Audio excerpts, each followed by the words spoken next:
हम मौजूद हैं इस समय बुधनी से करीब 15 से 20 किलोमीटर की दूरी पर अमराझिरी आश्रम पे। अमराझिरी आश्रम एक बेहद ही प्रसिद्ध और एक तपोभूमि है।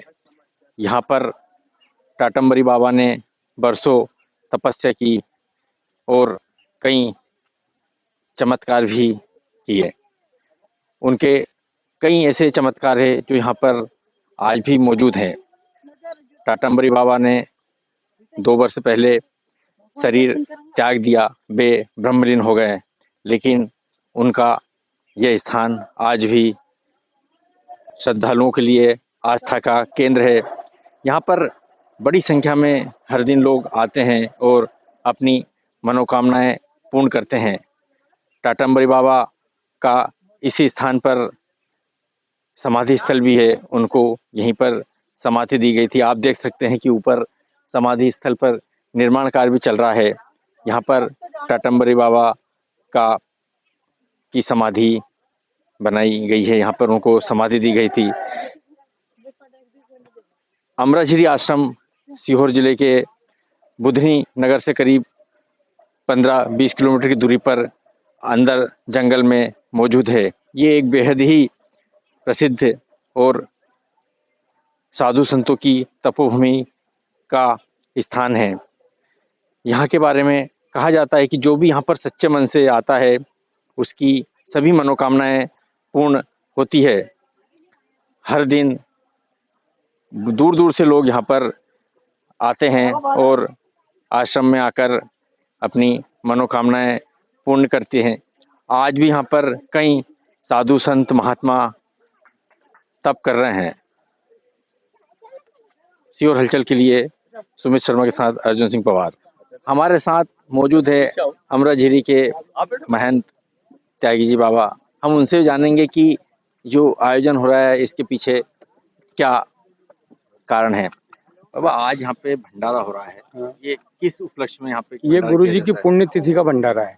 यहाँ हर साल पुण्य तिथि में, तिथि के अंदर में 12वें महीने की तिथि आती है, 9वीं तिथि, उस शुक्ल पक्ष की, उसमें हम ये भंडारा करते हैं हर साल। गुरुजी को 2 साल हो गया, दूसरा भंडारा है। हाँ, गुरुजी के बारे में थोड़ा सा बताइए। हमारे गुरुजी टाटम्बरी गुरुजी हैं। टाट लपेटते थे, खप्पर में खाते थे और जंगल में ही रहते थे, आनंद रहते थे। कभी बस में, कभी जंगल में, कभी दुकान में, कभी कहीं मस्त रहते थे, अपने साधना अंदर करते थे।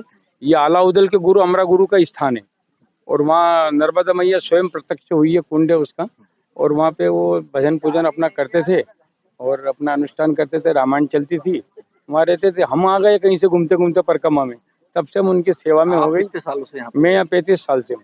हाँ, पहले मैं ऊंचा खेड़ा मंदिर पे था, ऊंचा खेड़ा से जंगल में आया, जंगल से रोड वाला आश्रम बनाया, रोड से वापस जंगल में आ गया। इन 35 सालों में बाबा के साथ आप रहे हैं, हाँ। आपने क्या ऐसे चमत्कार बाबा का तो बातों में ही चमत्कार था। गाली अगर देते थे तो आदमी का काम हो जाता, रोता हुआ आता था, हंसता हुआ ही जाता था आदमी। बाबा का ऐसा चमत्कार था। रामायण के बड़े शौकीन थे बाबा, बस। हाँ, देखो यहाँ बरसों से अखंड रामायण चलती रहती रामायण। कोई अगर नहीं होता तो सीधे हाथ के दोहे पे रामायण को छोड़ देते, दूसरा आदमी अगर पढ़ेगा तो वहीं से वापस शुरू करेगा। ये कई साल से रामायण चल रही है। यहाँ 11 अखंड दीपक भी चल रहे हैं। हाँ, और बड़ा आनंद आ रहा है यहाँ पे हमको। हमारी कोई इच्छा है नहीं है जाने की, और हमारा आसपास के जो भी ये इलाका है वो तत्पर सेवा में खड़े हैं और वो कई साल से गुरु जी को यहाँ जानते हैं। हाँ, गुरु जी को उम्र का भी पता नहीं था, उनको नए दाढ़ दांत आ गए थे। हाँ, गुरुजी ने कितने साल की उम्र में यहाँ पे शरीर? अब ये तो हमको भी नहीं पता है, वो तो ये क्षेत्र वाले भी नहीं बताते। किसी जिस बुड्ढे से भी पूछोगे तो वो भी यही कहते हमने ऐसे ही देखा बाबा को, ये बता नहीं सकते। विचित्र रोल थे, मोर मुकुट लगाते थे, मस्त में रहते थे, आनंद रहते थे। हाँ, दुनिया वाले दादा की जमात में साथ में थे, गौरी शंकर दादा की। हाँ, कहते हैं कि यहाँ से कई लोगों को आशीर्वाद प्राप्त हाँ होता है प्राप्त यहाँ से आशीर्वाद। कोई भी जाएगा, मन्नत करेगा कि हम हमारे ये काम हो जाए तो हम कढ़ैया करवाएंगे, तो उसका काम होता है और वो कढ़ैया करने यहाँ पे आता है। बड़ी बड़ी दूर दूर से लोग आते हैं।